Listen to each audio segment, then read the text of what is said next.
Back in the land of insanity.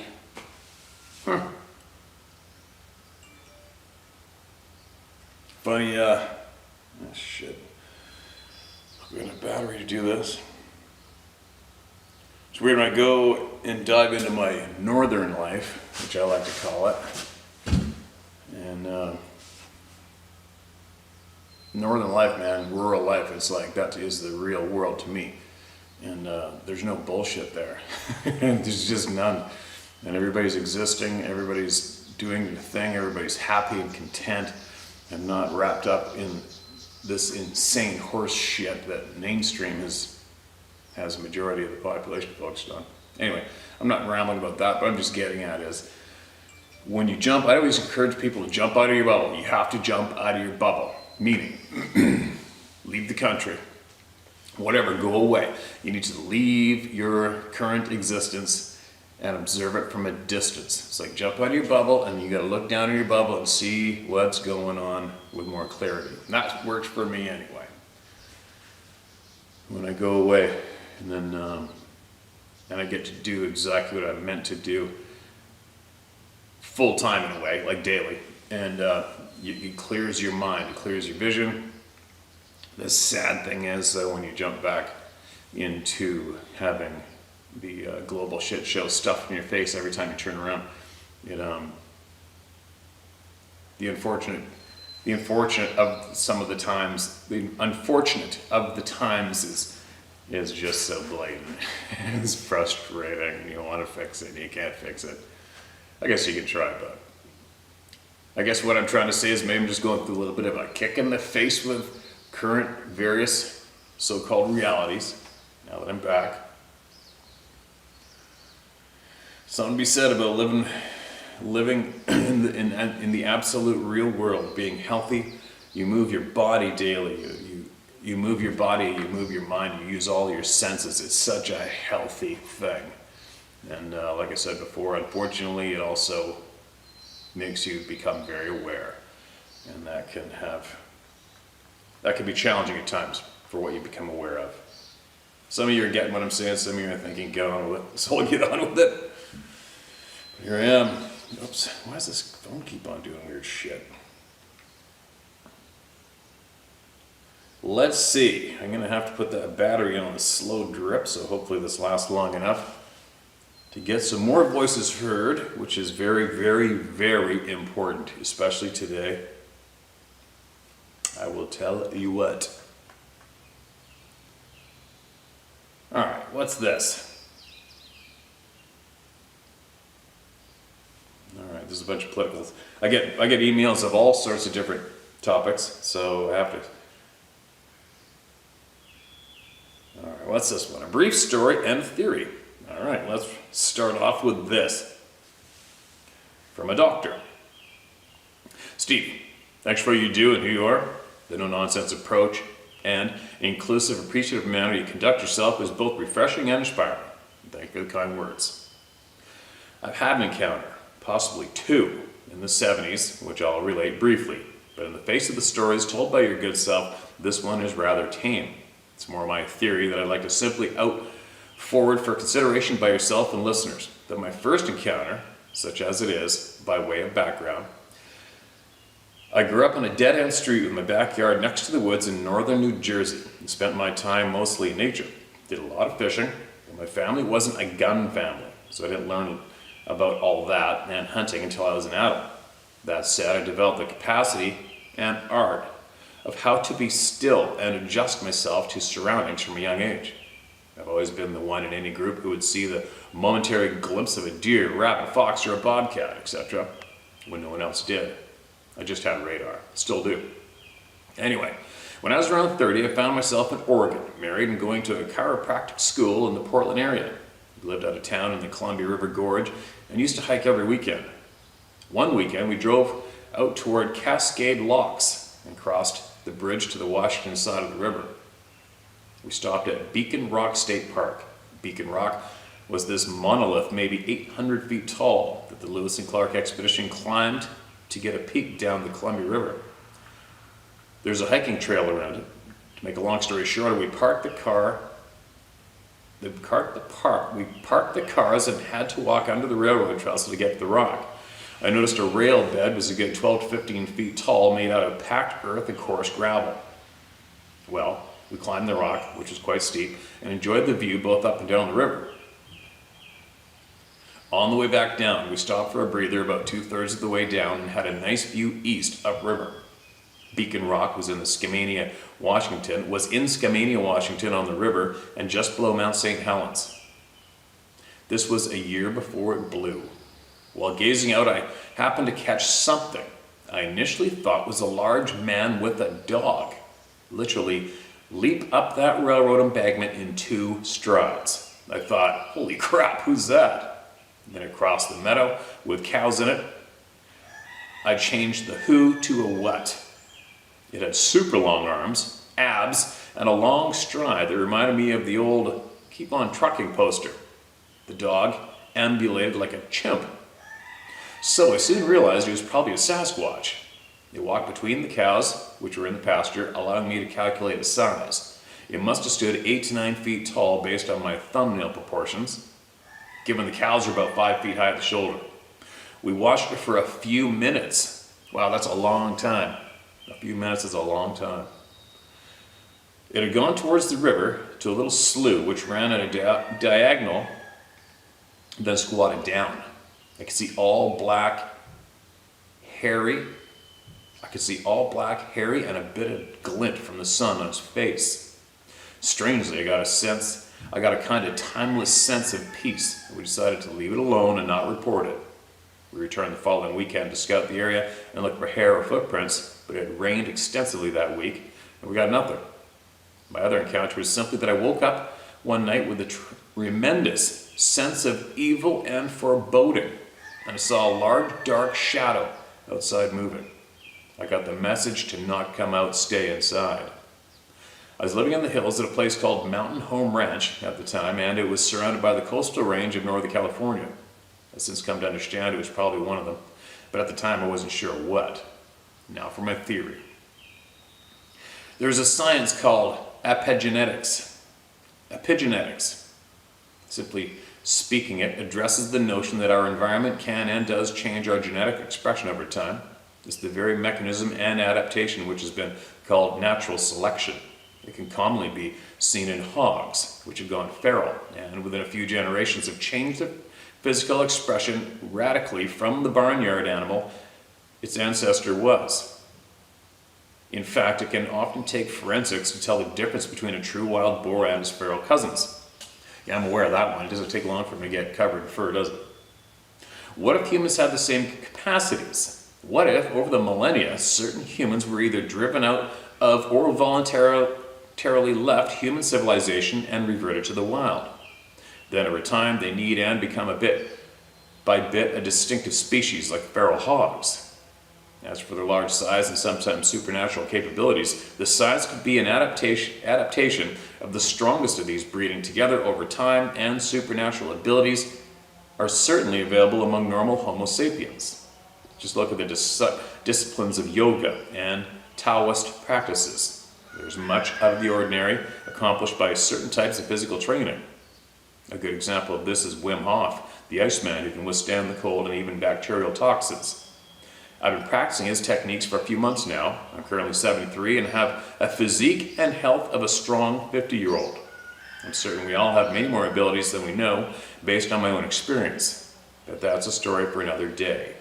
Use my name if you wish. Best regards, David E. David, appreciate your input, man. Appreciate your sharing of your sighting. I caught myself wondering what the cattle's reaction was when that thing just walked among them across the pasture. If they were shitting themselves running or just kept on eating. But then again, cows aren't the smartest animal out there. And then those are interesting theories. A lot of people are going to be nodding their head or shaking their head, whichever one affects the individual the way it does. But I don't know. For me, I can't seem to shake the pre-drop of information of the apparent fact, that our DNA was intentionally manipulated. The DNA was intentionally manipulated 15,000 years ago. So we'll see. I can't wait to get my hands on that report, what they found. So we'll see. It definitely is a good one to toss out there, isn't it? I mean, and on that note, you might find this interesting. A few years back, I did a backpack hunt guiding. A friend of mine actually from Alabama, and we both noticed at the end of the 3 weeks, and we went through blizzards, harshness. We went, I don't even remember how many miles. It was over 100 miles. We had a little counter with us, but anyway, when you get out, we both noticed right away when you go have a shower, it's like, holy shit, man, I'm way hairier. And honest to God, I've heard that from a handful of friends that you actually, for some strange reason, you appear or you are getting, by the end of that trip, your whole body is more hairier. Go figure, can't explain it, never gave it too much attention, but I've noticed it. And I'm not the only one. So it is interesting what happens to us out there once we fully throw ourselves out there, right? It's interesting.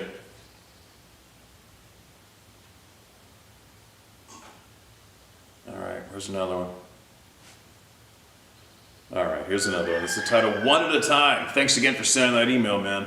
And again, like I say to everybody, you come across something that the people can benefit from, you send it to us. And all those skills you mentioned, obviously, it's obvious we originally were intended to. We were possibly created with all of those special skills mentioned by you and more, and the dirty, filthy pricks have intentionally suppressed them out of us, without a doubt. There's nothing worse than a highly skilled, confident, independent human being when it comes to the eyes of the people who want to control, right? All right, One at a Time is the title of this one. Steve, I'm hesitant to write in. I got a few things to share. I'm just going to share in separate emails to keep it short. Big mistake. Everybody, don't do that, all right? You get it all in one. I don't like typing. I just recently heard an email you shared that gave me confirmation of something my girlfriend and I have seen in my own backyard.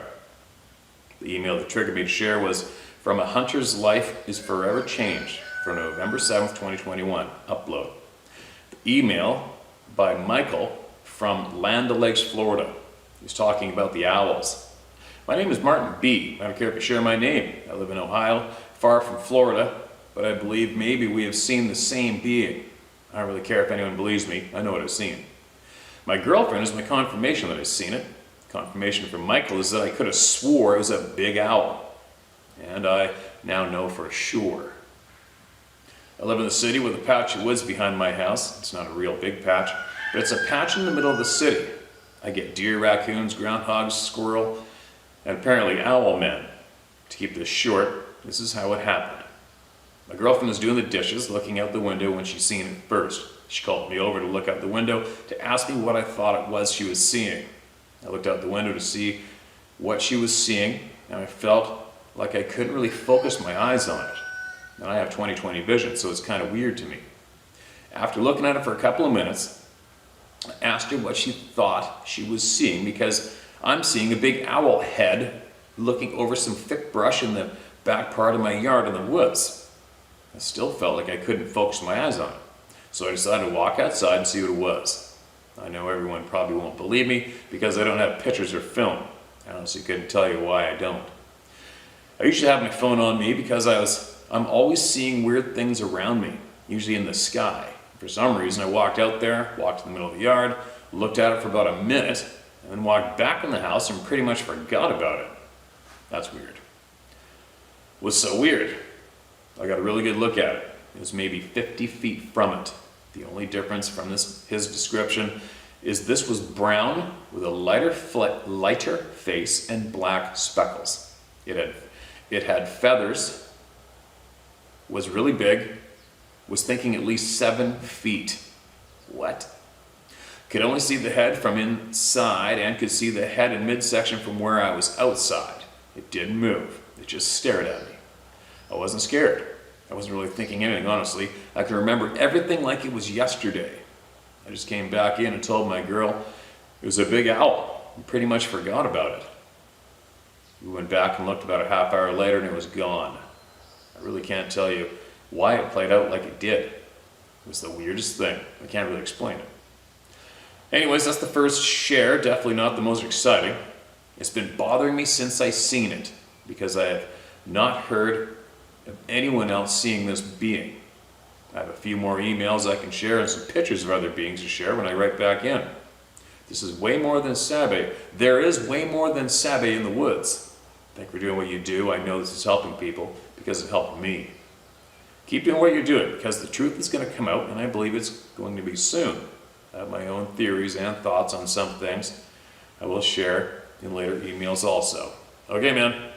It's a strange one, especially reaction, but we've heard that reaction. I've heard that reaction from people that I know that's seen some crazy shit. You know, Sarah and her whole entire family in the middle of winter, pitch blackout, and they saw a white, bright light lighting up the forest out back in the back 40 where there's no roads, nobody, but there's nothing but spruce and moose.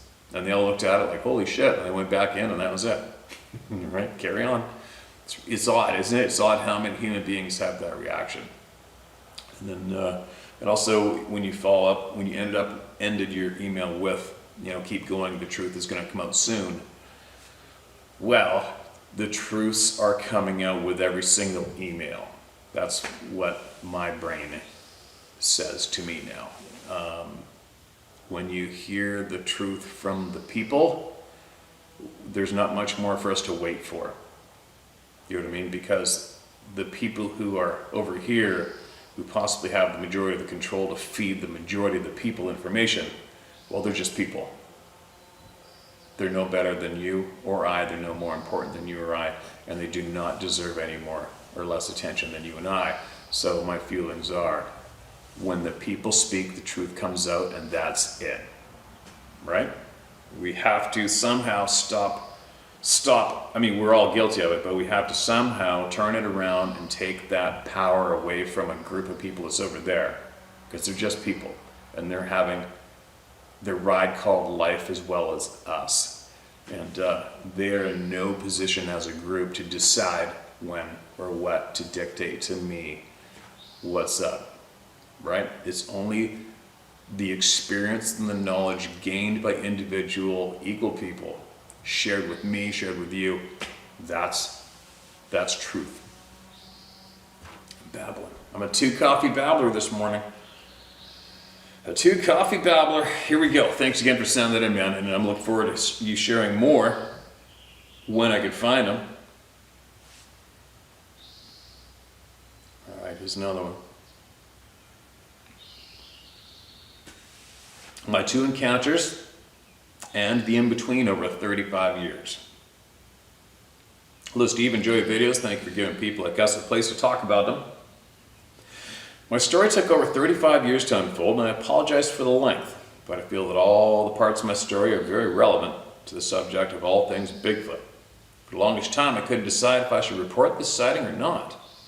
The reason being is I'm the once young 11-year-old boy from the 1985 Class A sighting in Ozark County, Missouri, that reported, unfortunately, that sighting 20 plus years ago to the BF blah blah O website. Like I said, it was the winter of '85 and I was sitting in the back seat of my aunt and uncle's car coming home from a community get-together / music party in the late hours around 11:30 p.m. to 12 a.m. My relatives lived about 2 miles down a county road. Right before the entrance to the driveway was an old dry creek bed that would flood whenever it rained heavy.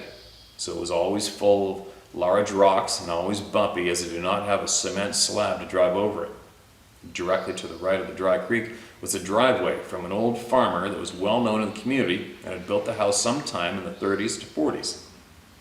It had been abandoned for years, but the house remained in relative good condition. Me and a friend had been in the home earlier that year in the summer. In the living room, there was a very long pile of leaves all piled up in the corner of the room. Me and my friend assumed because the window was broken out, the window had blown the leaves into the house. We went on about our day with nothing special happening. Well, fast forward to winter. I'm sitting in the back seat with my aunt and uncle's eldest son. It's about 5 years old. He sat behind his father and I behind my aunt, and she was holding their newborn son that was born in August. Immediately to the right of the car, as my uncle slowed down to cross the dry creek bed, the old driveway to the old abandoned farmhouse was to our right, just a few feet from the dry creek. As my uncle slowed the car to a slow crawl, we see something standing at the edge of the road on the driveway that acts like it wants to cross the road, but almost doesn't, as we notice it short step itself as it decided to cross anyway, as if to say, well, they've already seen me now. It was approximately 8 feet tall, bright red hair, very long arms, and looked almost longer than its legs. No hair on the face or on the hands. As it passed in front of the car, it turned its head as if to nod to us, saying, "Yes, I see you and you see me. Let me cross the road and I'll go on my way and leave each other alone." My uncle turned the car's headlights slightly to the left, and we could see it, staying to the right of the creek bed. My uncle's yard had been eroded from flooding, and the yard was probably 6 feet from the creek bed, with a barbed wire fence serving as a boundary. If I were to have to try to climb up into that yard that way, I'd have had at least a couple of feet to get a foothold to pull myself up. I know because I tried to climb into the yard that way before. Anyway, we see this Bigfoot in one fail swoop jump. Must have been tall. We see this Bigfoot in one fail swoop jump up onto the yard and over the fence. It wasn't running, but it wasn't taking a slow troll either.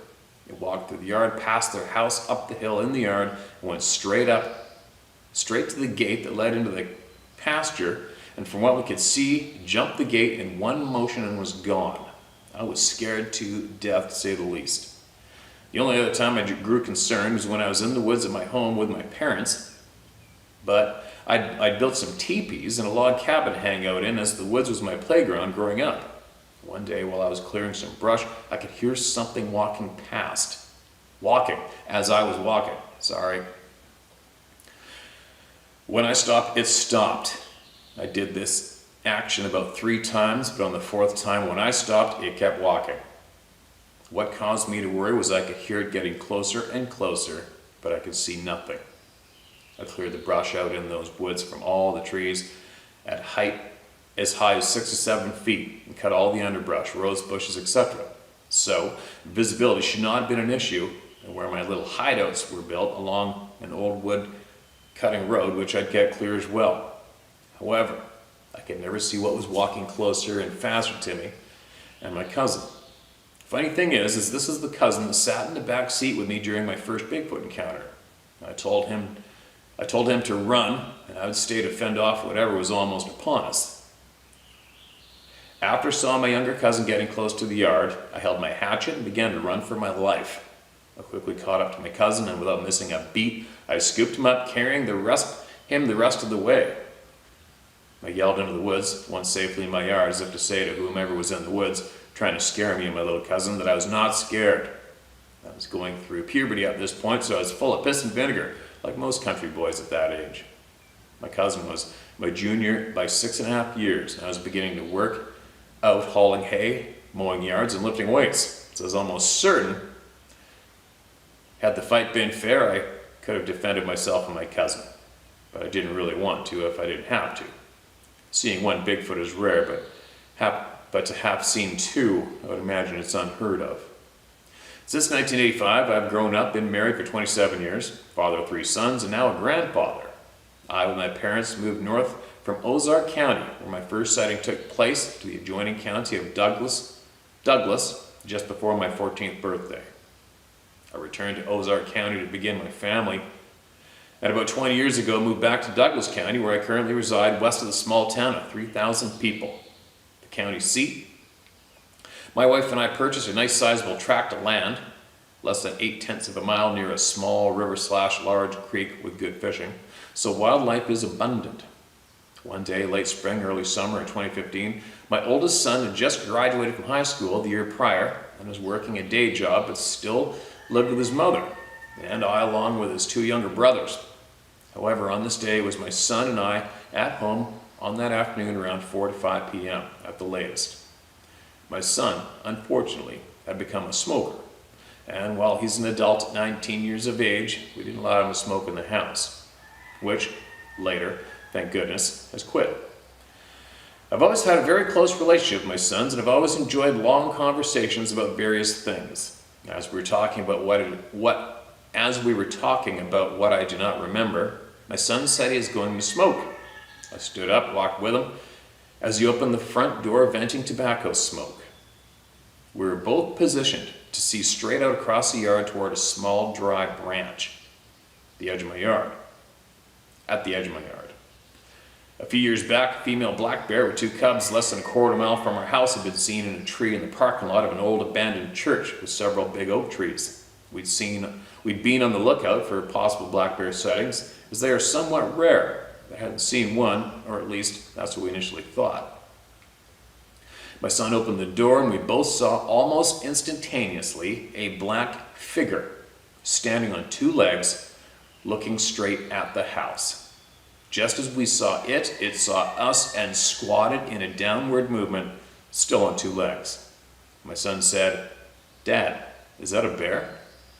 When he said that, the black animal turned, still on 2 legs, and ran in a southwesterly direction from our house. I remember thinking this should go down on all 4s, as I was thinking black bear as well, but it never did, as long as we could see it. My son, almost in shock, said, "Dad, was that what I think it was?" And I said, "I thought black bear too at first, but when it ran away, it never went to 4 legs." I pointed out that it stayed upright and ran away on 2 legs. My son said that he noticed it never went on to all 4s as well, and stated rhetorically, "Bears don't run on 2 legs, do they?" I told him, "No, they don't." He then looks at me with bewilderment, and I could see he was coming to the same conclusion just as I had done all those years ago. We had just seen a black-haired sabe. It looked approximately 6 feet tall and maybe 400 plus pounds. We talked amongst ourselves for a bit on what we'd just seen and how we couldn't believe what had just happened. I remember thinking like it was the creature's thoughts. "Oh shit, they saw me. I'm going to be in trouble." Like something a kid would say after he was found with his hand in the cookie jar. I've come to think it was the creature's thoughts in my head. It's only after watching you tell the various stories that I was aware of the sabe being able to communicate with you without words through the mind. So I think it was a young one and was simply curious about us and my home and grew scared when we saw him/it. I told my wife what our son and I had seen that day.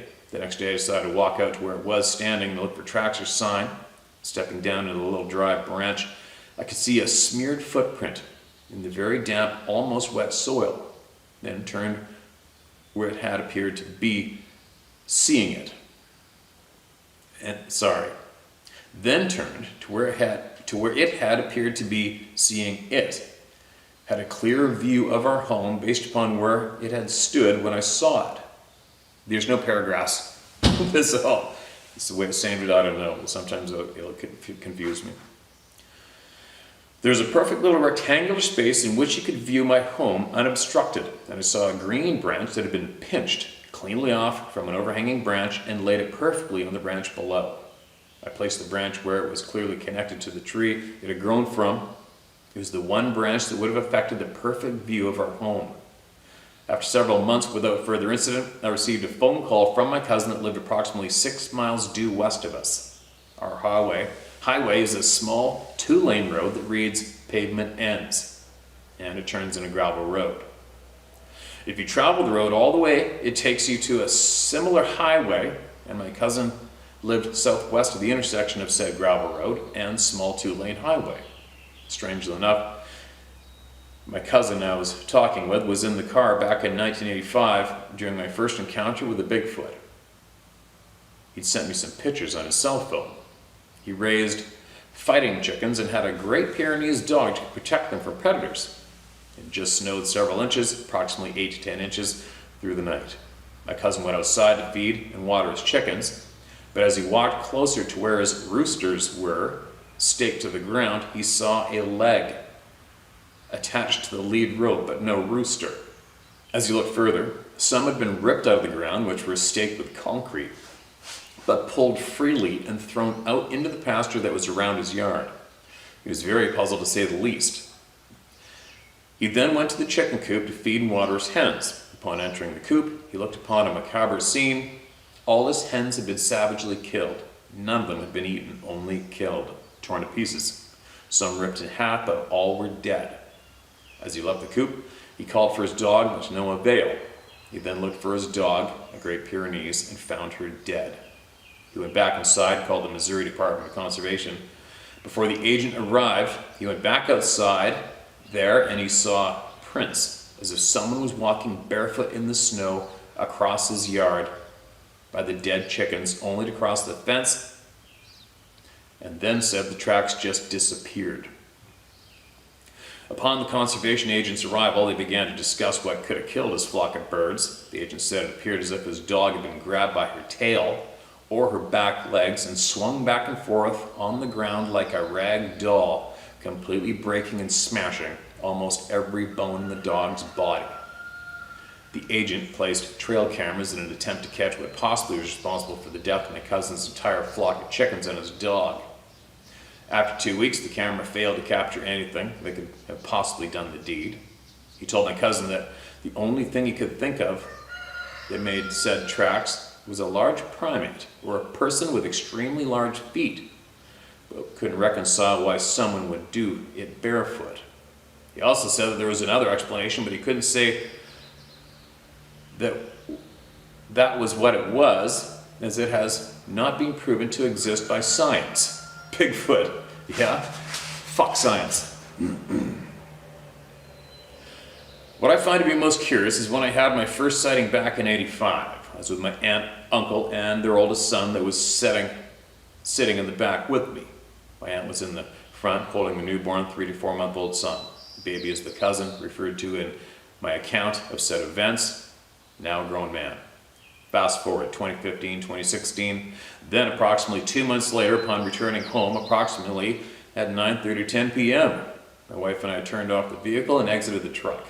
Almost instantly, after shutting the doors, we heard a loud call coming from the woods, from something I've never heard in the Missouri woods before. My wife asked me immediately, what was that? I simply told her, you know what it was. She ran into the house. A couple months passed, and before going to bed, my wife went outside to check on the chickens and make sure they were all in the coop. When she turned the doorknob and opened the door, she witnessed the same macabre scene my cousin had experienced months earlier. And dear, I don't know how to say this, but all the chickens are dead. Of course, my response was, what? I immediately put on my shoes, grabbed my flashlight, my sidearm, and went outside to investigate it for myself. I turned the knob to the door on the coop, opening the door, and all my chickens were indeed dead, ripped to pieces, ripped in half. A horrible death for all my birds. However, not one bird had been eaten, just as the event at my cousin's home. Any typical known predator here in Missouri would have at least eaten some or a great portion of the dead birds. I then asked if the door had been closed properly. My wife said yes. I had to turn the knob to open the door.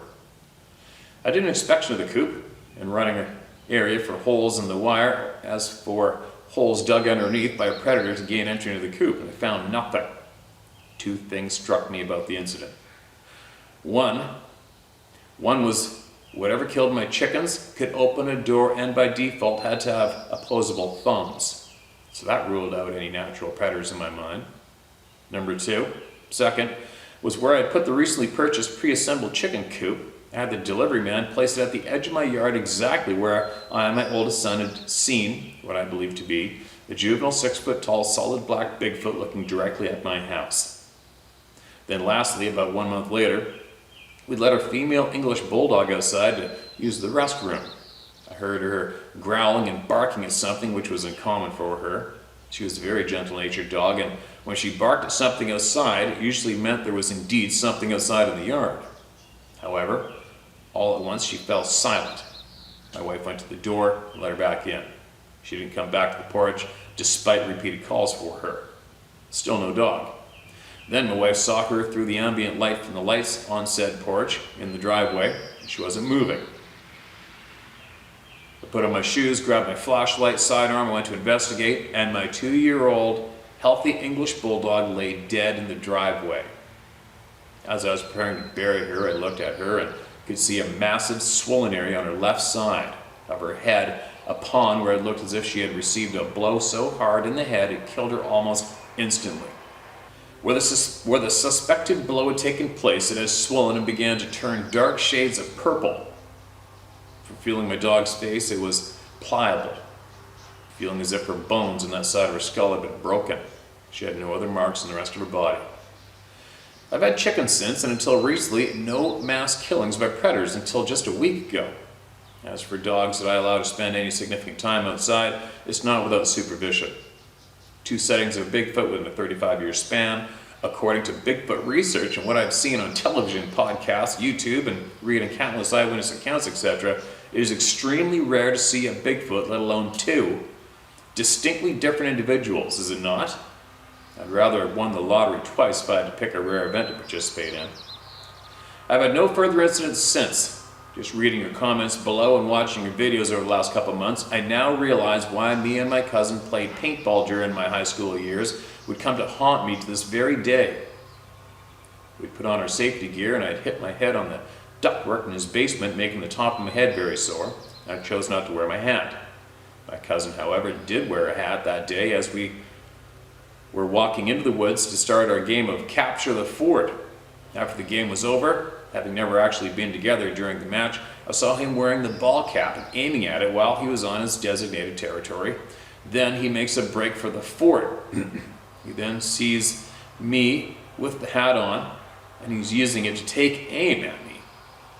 We meet up, and I walk the last 56 yards out of the woods together. Then we stop before leaving the woods at the pasture's edge. We stopped together for a drink of water and to rest a moment. As it was summertime and hot, and while I wore protective face gear, I did not wear a hat.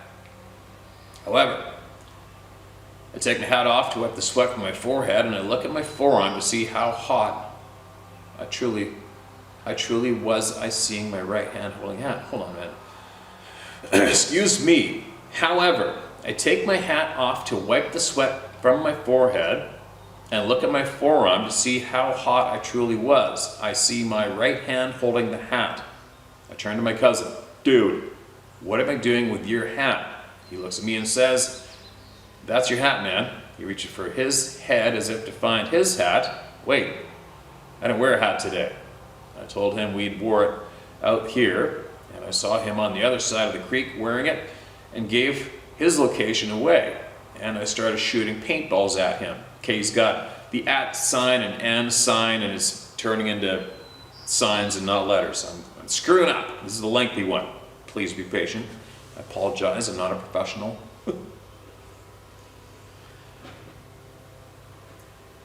I started shooting paintballs at him because I could see the hat. Oh yeah, you're right. I was wearing that hat. How'd you get it? I remembered. I reminded him about hitting my head on the ductwork in the basement. I wasn't wearing a hat today. He's like, man, when I was in the fort, I saw you wearing the hat. The gold on it gave your position away. It's then I remembered he wasn't wearing the hat when he was in the fort/deer hut. We both asked each other, how do we come together without remembering it and switch the hat? My cousin was asking himself, why don't I remember wearing it out there? I didn't know how I'd gotten it since we'd never crossed our prospective paintball boundaries during the match. He came up with the conclusion that we may have had collective amnesia or something, and that's why we didn't remember switching it. He actually was talking about special forces as he was considering joining the Army within the next year and a half after high school. And is talking about guys that get such intense training they could have been in the trees and switched the hat between us. But that theory didn't take long to be shoved aside, with me anyway, as why would highly trained military personnel be in our woods switching our hat back and forth for fun? We didn't even live next to an army base, at least 200 miles away. As we pondered how the hat switched heads, we also discovered, due to the fact that we only take so long to play a match, and we were going to town that evening to cruise for the ladies, LOL. But we'd lost, at best guess, about 15 to 20 minutes. So then we thought we had experienced collective amnesia and lost time during the collective event and switched the hat between us. Does any of the stories sound logical? No. I've never been able to understand why the hat was clearly visible to each of us at different points within the paintball match, and how we lost 15 to 20 minutes of time without any memory of what happened in that time. We walked into the woods wearing the hat. I walked out of the woods wearing the hat, and we both lost 15 to 20 minutes? Never made sense. Probably never will. I never thought UFO or aliens. I believe in the phenomena of UFO, UAPs, but I don't think it's little green men. I don't think I was abducted either. There is something in our skies that we have yet to identify, at least for the public citizen. I think the federal government know way more than they are saying, and have for some time. I just chalked it up to a very strange, but most likely an unexplainable event, just not something we could explain. I'd be open to anyone's suggestions. This particular cousin never had a Bigfoot sighting. I had at that point, but it would be many more years before my next sighting. After my second sighting with my son, he told me, "Dad, I never doubted that you saw something when you were a kid, but I just never really thought a real Bigfoot. It's not that I don't believe you, because you're one of the most honest men I know, and not because you're my dad. It's just how you are. I remember you telling me when you see one, you'll know an instant, and you'll never be the same." You were right.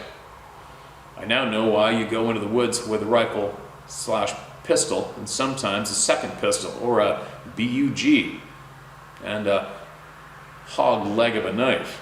I know why when me and my brother got old enough, you taught us how to use a pistol so well, and started making us carry the exact same style setup you did. I'll never go into the woods again without a rifle, pistol, and one big ass knife. I'm going to teach the exact same thing you taught us to my boy as well. Steve, you or anyone with thoughts, your advice or suggestions would be greatly appreciated. Thanks so much, Steve. All the best to you and yours. Scott Smith, the Ozarks Mountains, Missouri. Whew, that was a long one. I got the texts in white with a black background. You get the odd flash and those paragraphs, and it adds up to me on the long ones that are starting to screw up. Sorry about that. I apologize. There's a bunch where I went into using the @ sign instead of spelled at, and a bunch of other things. Sorry, you guys, if I wasn't smooth enough on that one. What are my thoughts? I don't know at this stage of the game. I don't know what the data is, not email, but this stage of the game, I think everybody's heard my thoughts. I think you've done well in sharing with your sons. Number one, that is the most important. You share with the people you care about, no matter what. And if they don't believe you, oh well, at least you're honest and you did your part, right? For the life of me, I cannot wrap my noggin around the fact that so many people have seen this shit and they're back 40 and they keep their mouth shut and they don't tell their family. Holy shit, that's a penalty. That's a misconduct call. That's not good. You know what I mean? Let's just put it into more of a clear perspective. Oh look, there's a 9-foot grizzly bear right behind the chicken coop where Sarah goes every day. I better not tell her. What's the difference, right? They may not believe you, but oh well. You gotta be honest. You gotta be honest today, no matter what. That's my take on shit, but a couple guns and a knife, yeah. I mean, it doesn't make sense to not go armed today where there's possible threat to life, right? Especially living rural, it just isn't. I mean, I had a gun with me the whole time I was gone recently. I'm not far from a gun right now, right? It's no big deal. It's just, we don't have teeth and claws and we can't run as fast as a horse. So we got to fight, possibly, right? And if you don't have teeth and claws and the muscles of a frickin' gorilla, well, what are you gonna do? You gotta even it up, gotta feel secure in a way. I believe you saw what you saw for sure. And as far as the losing time thing, I'm not familiar with it yet, thank God. I hope I don't become familiar with it. Dave Pilatus is gonna be a lot more familiar with the losing time thing. He's probably spent a lot of time investigating it firsthand. And there's guys like Dave that are probably gonna be the ones to be asked those questions about that part of it. We've got a lot of people showing up at loss of time and their clothes on the wrong way. A lot of people. And the weird thing is 9 out of 10 people are going to hear that and then they're going to go up to scribing through Instagram or something, looking at mindless pictures and not even give it a thought. When meanwhile, hundreds if not thousands of people are being reported missing. Hundreds if not thousands are going to report of losing time. Showing up with no clothes or clothes turned around, spun around, put on wrong, and your average human being is just not going to give a shit. That's kind of weird, isn't it? It's kind of weird. People are starting to give a shit, right? There are so many people here. There's so many experiences being shared. And I don't know who agrees with me or not, but I am 100% confident that this is the only way to get truth about anything. Talking to the people. It's the only way. As soon as you get to a group of people, for some strange reason, they think they get to decide as a group what the people should or shouldn't learn or know. Right? Anyway, I gotta go. That's a lot of babble. I got a lot of shit to do. I gotta pick up another guide boat and I will be guiding a lot more this summer and I'll let everybody know about that shortly. I just don't know when I want to do it. Well, I shouldn't say when I want to do it, when I can do it, but I'm going to do it some more. All right? There you go. So you just might have a chance to come out, jump in the boat, catch some fish, and pick my brain, and I'll pick yours and see what comes. But I gotta get going, because I have to now road trip and possibly do a 6-hour run in a boat to get it back up to where it will be working shortly. All right, here we go. Enough talk. Let's get on to this day.